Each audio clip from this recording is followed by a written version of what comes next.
Hi అండి, welcome to happy recipes. నేను మీ స్వప్నని. ఈరోజు వీడియోలో కమ్మని టమాటా రసం అండి. చాలా బాగుంటుంది, సింపుల్గా కూడా అయిపోతుంది, ఎక్కువ టైం కూడా పట్టదు, టేస్ట్ అయితే చాలా రుచిగా ఉంటుంది. అన్నంతో తిన్నారంటే అస్సలు వదిలిపెట్టరు, అంత బాగుంటుంది. వేరే కర్రీస్ కూడా అవసరం లేదండి, మొత్తం రసంతోనే తినేస్తారు, అంత బాగుంటుంది. కాబట్టి తప్పకుండా ట్రై చేయండి, మీ ఇంట్లో వాళ్ళకు కూడా నచ్చుతుంది. ఇంకెందుకండి ఆలస్యం, లేట్ చేయకుండా ఆ ప్రాసెస్ ఏంటనేది వీడియోలోకి వెళ్ళి చూసేయండి. మరి ముందుగా మనము రసం కోసం మసాలాని ప్రిపేర్ చేసుకోవాలి. దానికోసం ఒక మిక్సర్ జార్ తీసుకొని దాంట్లోకి ఒక 4-5 వెల్లుల్లి రెబ్బలు, అలాగే ఒక 1/2 టీ స్పూన్ జీలకర్ర వేసుకోవాలి. నెక్స్ట్ 2 టీ స్పూన్ల పుట్నాల పప్పు వేసుకోవాలి. అలాగే 1 టీ స్పూను ఎండు కొబ్బరి పొడి వేసుకోవాలి. ఒకవేళ మీ దగ్గర కొబ్బరి పొడి కనుక లేకపోతే కొబ్బరి ముక్కలైనా కట్ చేసి వేసుకోండి. ఇప్పుడు దీన్ని మెత్తని పౌడర్ లాగా గ్రైండ్ చేసుకోవాలి. చూడండి, నేను గ్రైండ్ చేశాక చూపిస్తున్నాను. వెల్లుల్లి వేసాం కాబట్టి ఇలా కొంచెం పచ్చిగా ఉంటుంది. ఇప్పుడు దాన్ని పక్కన పెట్టేసుకొని నెక్స్ట్ రసం ప్రిపేర్ చేసుకోవాలి. స్టవ్ పైన ప్యాన్ ఒకటి పెట్టుకొని అది వేడయ్యాక 1.5 టీ స్పూన్ ఆయిల్ వేసుకోవాలి. ఆయిల్ కూడా ఎక్కువ అవసరం లేదండి, 1.5 టీ స్పూన్ అయితే సరిపోతుంది. పోపు దినుసులు వేసుకోవాలి. ఆవాలు, జీలకర్ర, అలాగే 2 ఎండుమిరపకాయలను ఇలా తించుకొని వేసుకోవాలి. ఇవి కొంచెం 10 సెకండ్స్ వరకు ఫ్రై అయ్యాక నెక్స్ట్ దీంట్లోకి పచ్చిమిర్చి, అలాగే కొద్దిగా కరివేపాకు వేసుకోవాలి. పచ్చిమిర్చి, కరివేపాకు కూడా ఆయిల్లో కొంచెం ఫ్రై అవ్వాలి. ఇలా ఫ్రై అయ్యాక నెక్స్ట్ దీంట్లోకి ఒక మీడియం సైజ్ ఉల్లిపాయను కొంచెం మీడియంగా కట్ చేసుకోవాలి. మరి చిన్నగా కాకుండా మరి పెద్దగా కాకుండా కట్ చేసుకొని వేసుకోవాలి. నెక్స్ట్ కొద్దిగా పసుపు వేసుకోవాలి.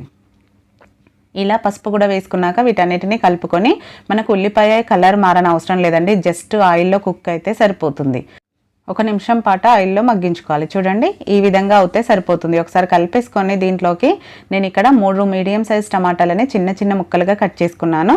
మీరు చేసుకునే రసం క్వాంటిటీని బట్టి టమాటాలు ఎక్కువ తక్కువ చేసుకోండి. అలాగే మసాలా పౌడర్ని కూడా క్వాంటిటీ ఎక్కువ చేసుకుంటే అన్నింటినీ కొంచెంగా పెంచుకోండి. ఈ టమాటా ముక్కలు బాగా మగ్గాలి. ఇలా మగ్గినాక చూడండి, వీడియోలో చూపిస్తున్నట్టు ఇలా మగ్గినాక వీటిని మెత్తగా స్మాష్ చేసుకోవచ్చు.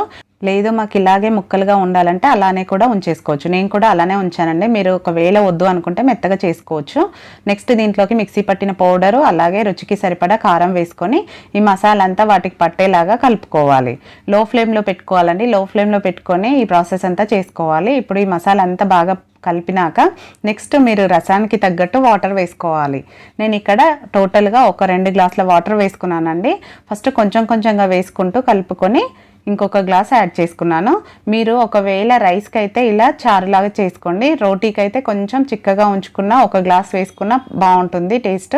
కాబట్టి మీరు చేసుకునే క్వాంటిటీని బట్టి టమాటాలను పెంచుకోండి, అలాగే మసాలాలో కూడా క్వాంటిటీని పెంచుకోండి. ఇప్పుడు రుచికి సరిపడా ఉప్పు, అలాగే టేస్ట్ కోసం ధనియాల పొడి వేసుకొని ఒకసారి మొత్తం కలిపేసుకొని మూత పెట్టేసి ఐ ఫ్లేమ్లో పెట్టుకొని వీటిని మరగనివ్వాలన్నమాట. మరిగే వరకు ఐ ఫ్లేమ్లో పెట్టి చూసుకుంటూ ఉండాలి. చూడండి, నేను ఇక్కడ 1 నిమిషం తర్వాత మరగడానికి వచ్చింది కాబట్టి మూత తీసి చూపిస్తున్నాను. ఈ విధంగా మరుగుతున్నప్పుడు ఫ్లేమ్ను మీడియం ఫ్లేమ్లోకి పెట్టుకొని ఒకసారి అంతా మళ్ళీ కలిపేసుకోవాలి. కలిపేసుకొని మళ్ళీ ఒక హాఫ్ వరకు మూత పెట్టేసుకొని 3 నుంచి 5 నిమిషాల పాటు మరిగించుకోవాలండి. ఆ మసాలాలు టమాటాలు అన్నీ బాగా ఉడుకుతాయి కాబట్టి మరిగించుకోవాలి. ఒక 4 నిమిషాల తర్వాత చూపిస్తున్నాను చూడండి, ఇది కాస్త దగ్గర పడుతుంది, రసం అనేది ఇంకాస్త చిక్కబడుతుంది. చూడండి, ఇప్పుడు మనకు పర్ఫెక్ట్గా రెడీ అయిపోయింది అనమాట. ఫైనల్గా కొద్దిగా కొత్తిమీర వేసేసుకుందాము.